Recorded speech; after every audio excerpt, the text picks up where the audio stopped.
నమస్తే, నేను అరవింద్. మీరు చూస్తున్నారు ఇండియా 9 టీవీ. ఇండియా ఇన్సైట్కి స్వాగతం.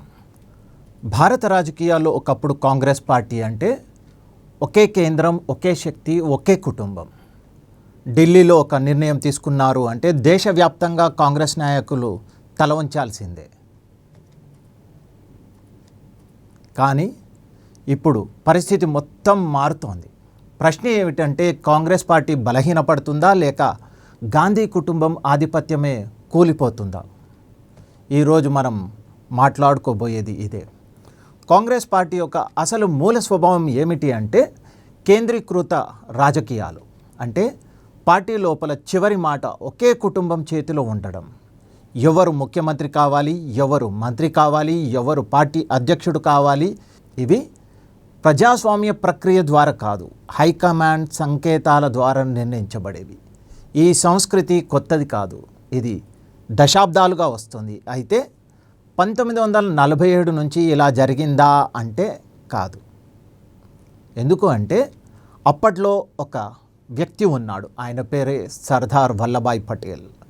సర్దార్ పటేల్ బ్రతికి ఉన్నంత వరకు కాంగ్రెస్ పూర్తిగా నెహ్రూ ఆధీనంలోకి వెళ్ళలేదు. జవహర్లాల్ నెహ్రూ ప్రధానమంత్రి అయిన తర్వాత కూడా పార్టీ మొత్తం తన నియంత్రణలో ఉండాలి అని పటేల్ ఎప్పుడూ అంగీకరించలేదు. ఒకసారి కాంగ్రెస్ అధ్యక్ష ఎన్నికల్లో నెహ్రూ తన అభ్యర్థిగా ఆచార్య కృపలానీని నిలబెట్టారు.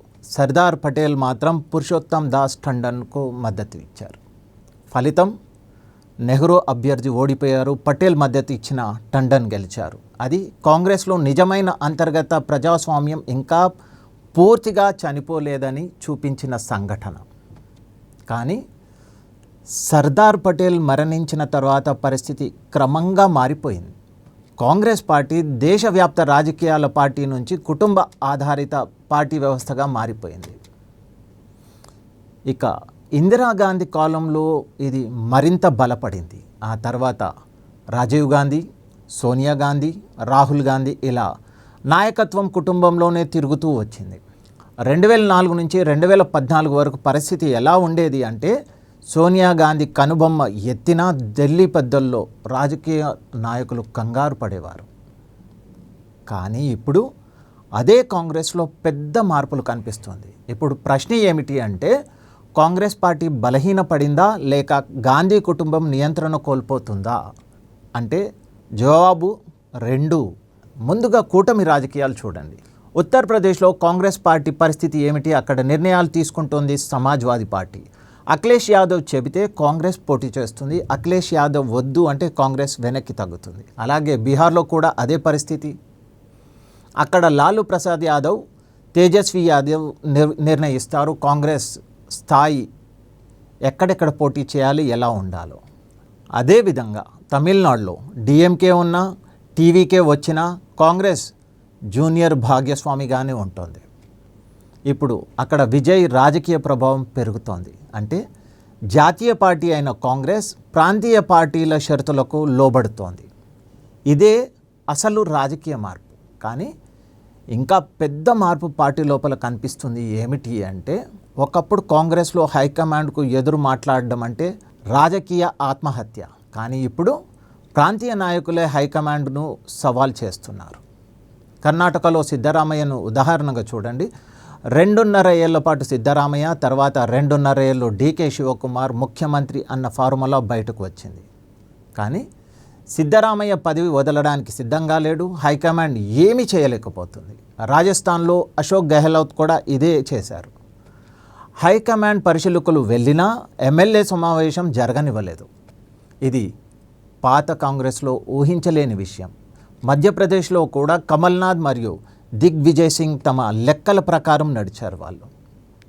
ఇప్పుడు తెలంగాణ వైపు వస్తే తెలంగాణలో ముఖ్యమంత్రి రేవంత్ రెడ్డి, ఆయన మాటలు ఒక్కసారి గమనించండి.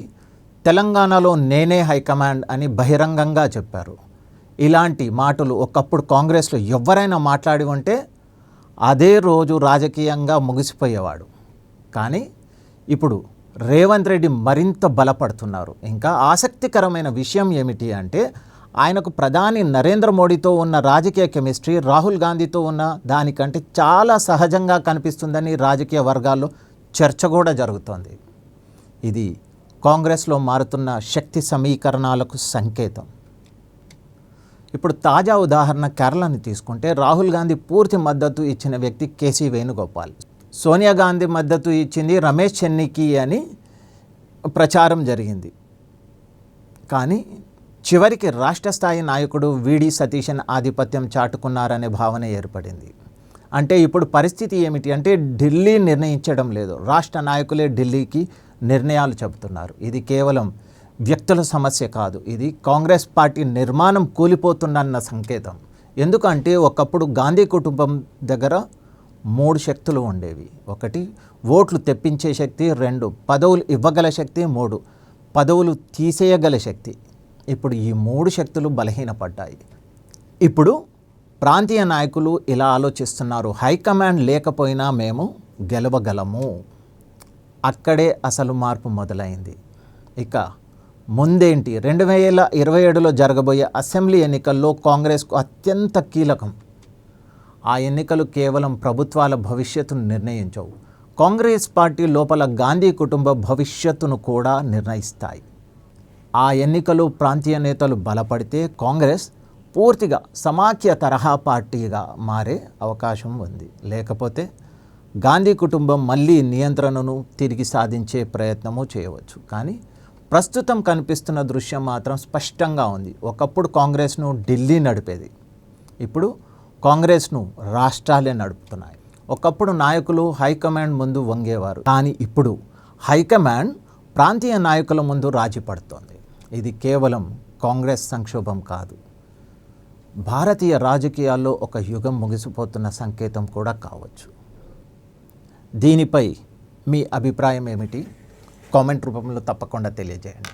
మరొక ఎపిసోడ్లో మరో అంశంతో మళ్ళీ కలుద్దాం. అంతవరకు వందే మాతరం, భారత్ మాతా కీ జై, జై హింద్.